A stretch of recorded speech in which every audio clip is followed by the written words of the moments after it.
CPC Hidden Gems.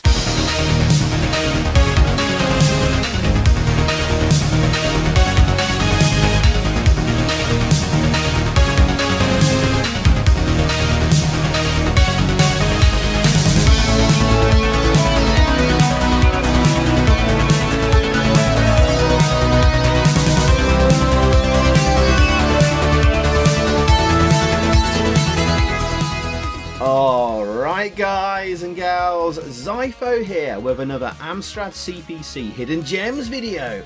It's our third one and I thought I'd put this out whilst my current long playing review video is taking longer than expected. And today it's one from AMSOFT called Quack A Jack. Earlier this year we did an Amstream looking for hidden gems from AMSOFT. Because yes, they do exist from AMSOFT, and there are more which we will eventually feature, but I think it's apt we do an AMSOFT one now just after celebrating the 40th anniversary of the Amstrad CPC 464. It's 40 years old right now. And it was launched to the press on the 12th of April 1984 and went on sale on the 21st of June 1984 at a Rumbelow store in London. Now for me, this was actually one of the games bundled with my CPC 464 when it was bought for me when I was a young lad by my parents. So I do have some nostalgic memories tied to Quack A Jack.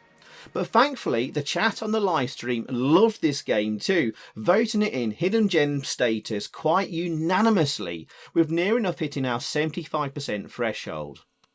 So, here we go. You may recognise that name on the loading screen there, Mr. Paul Shirley. More on him in a little bit.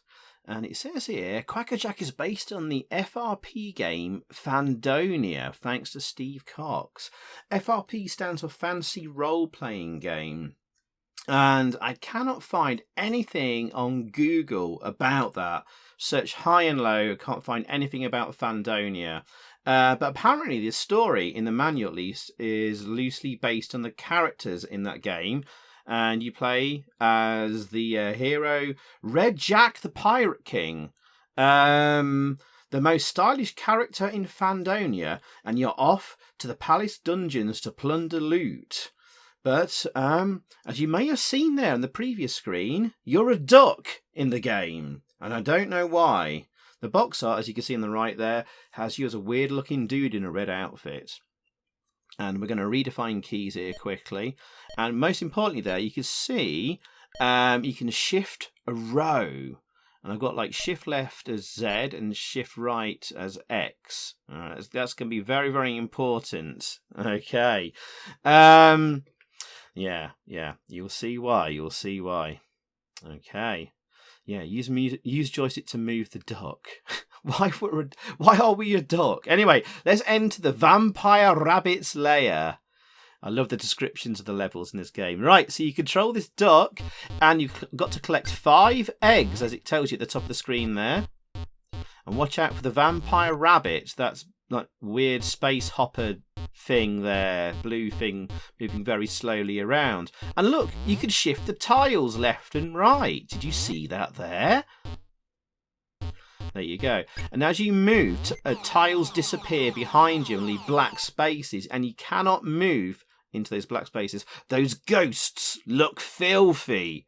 Watch out with the filthy ghosts. They look like they've got like sort of like green sort of like eye masks on, actually. But those ghosts are filthy. Now you could wrap around the edges of the screen. Use that to your advantage. To use as less of the screen up as you can. There you go. You see? And to use less of the space as possible. Kevin the Prawn on a drinking spree. I love that. That's always stuck in my mind forever. Kevin the Prawn on a drinking spree. What an introduction to a level. And there's Kevin the Prawn. Or 4 of them. Ah, yes. As you move up each level, you get an extra bad guy chasing you. Now, they kind of move around randomly. But as you get closer to them, they start to sort of home in on you a little bit the closer you are to them. Who brought the space hopper? But yeah, what a brilliant little game this is. Look how colourful and vibrant it looks. Nice little sound effects. It moves at a decent speed, and it does get faster as you move up the levels. It seems to start quite slowly. Uh-oh, are we stuck here? We might be stuck, but I can shift the tiles. You see? You see? There you go. Look at that. Oh gosh. Are we screwed? Oh, that was jammy. Look, you've got a timer at the top of the screen. If the timer runs out, the egg hatches and a pterodactyl comes out and eats you. Oh, those white things on the floor are coins. I think you can pick up for extra points if you want to go for high scores. Oh, look! Intermission screen. Bonus duck. Watch out for Sue's nose. Obviously, these are all in-jokes for, like, friends of the programmer Paul Shirley. Now, Paul Shirley... Oh, we got eaten by Sue's nose. Paul Shirley went on to, like, bigger things. Paul Shirley went to be quite a famous programmer because he went on to make the classic game Spindizzy, which got one of the highest review scores ever in Amstrad Action magazine. I forget which score it got now. I haven't properly researched. This is just a fun video. I just click live, record, and go for it. No, like, script to read off. I think he got like a whopping score of something like ridiculous in Amstrad Action magazine of like 97%. I don't think it deserves that higher score. I've never been a particularly huge fan of Spindizzy, but it is a great game. He also made one of my favourite budget games of all time, Mission Genocide, or ZTB.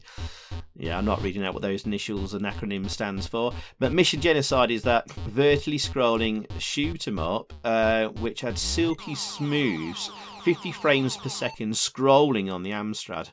Oh, those burgers look fresh, or is it raw? And he also made Splat, which was an AMSOFT game, which was actually kind of fun as well. So yeah, an early Paul Shirley game, this one. Now, I did do a long playing review of Quack A Jack on my channel about 8 years ago, if you want to go and watch it. There are 16 levels in this game, and boy oh boy does it get really, really hard later on. We've got to level 6 here. But actually, I said this game was apparently based on the fancy role-playing Fandonia, but this is actually based on an arcade coin-op called Checkman, released in 1982 by Zilak Zenitone. I actually wrote down some notes for that. And it was made in Britain, the arcade coin-op. It's rare to come across a British-made coin-op arcade machine. There's very, very few of them, like Hunchback and stuff.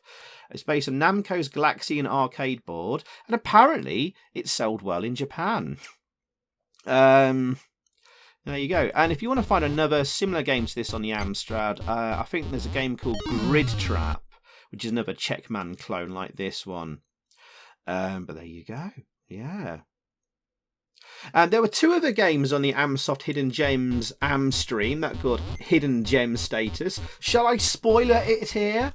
Or I may save it for another video like this one another day. You could go watch that live stream catch-up video if you want. It's the Amstream Amstrad Hidden Gems Part 11 AMSOFT special on my YouTube channel. It's from the 12th of January this year, 2024.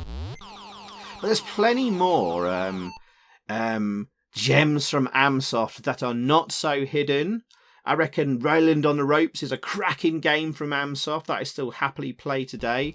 I think these are Oryx. Quack A Jack also appeared on the Oryx, but believe it or not, that's the only other port of Quack A Jack.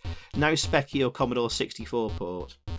Oh yeah, and also other great games from AMSOFT. Firing up Oh Mummy or Harry Attack for a quick blast for 10 minutes is always good fun, but they're not hidden enough. 3D Grand Prix is still one of the best Formula 1 games on the Amstrad. Oh look, the egg hatched, and the pterodactyl got me there. Yeah. And don't forget Beachhead and Raid Over Moscow were AMSOFT releases too. And they're gems, but they're not hidden. We're looking for hidden gems from AMSOFT. And we've got a couple more we may feature down the line. But there you go. There is Quack A Jack and I definitely give this hidden gem status. But let's have a look at higher difficulty levels. What does masochist difficulty play like? Level 17. And we start at it begins at level 1, but difficulty level 17. Oh my goodness! How many vampire rabbits and cooking pots are there? Look at the speed! Look at the speed of the thing! Blooming heck! Wow! You got to get 9 eggs as well. Absolutely impossible. So this game can shift when it wants to. Look at the look how fast the timer is going down as well. So you got some real longevity on this game as well. So if you think like, you know, getting through 16 levels is too easy, believe me, it is not. I mean, if you got to level 16 on normal difficulty, it's almost this speed, but maybe not quite as fast as this. By the way, level 16 has half invisible enemies. They disappear and reappear. Not to spoiler my long play video if you want to go and watch it, but I kind of already have now. It's almost as fast as this, but not so many enemies and cooking pots. But oofed. Should we have another look at that? One more look at that. But that's nuts. That's how good Quack A Jack is, and that's why I love it. That's a fantastic game. Look at that enemy spawn there right next to me. Bloody hell. Yikes. Quack A Jack is awesome, and I think that's one of the best games from AMSOFT. And considering the other games released in 1984, this is a shining example of brilliant programming, great game design. Yes, it is kind of ripping off and a clone of Checkman, but if you actually look at Checkman, the arcade game, this is kind of light years ahead of Checkman and what Checkman was doing. But yeah, I just love the quirkiness of it, all the different sprites, little touches of humour before the levels and all this kind of stuff. Why he's a duck and not the guy on the front cover of the box art, I don't know. But I kind of prefer being a duck, actually. Nice little touch there. But yeah, brilliant stuff. Thank you very, very much for watching. I hope you enjoyed. And I've got some more good stuff coming from the YouTube channel very, very soon. Take care, everyone. Thanks for watching. And thank you for supporting me as always. Take care, and I'll see you all again very soon. Goodbye. Bye. Bye. So thanks for watching, guys. I hope you enjoyed that. If you did, please click a like below, leave a comment, and also subscribe if you haven't already. And over that way, there's another video for you to check out. Zypho, out.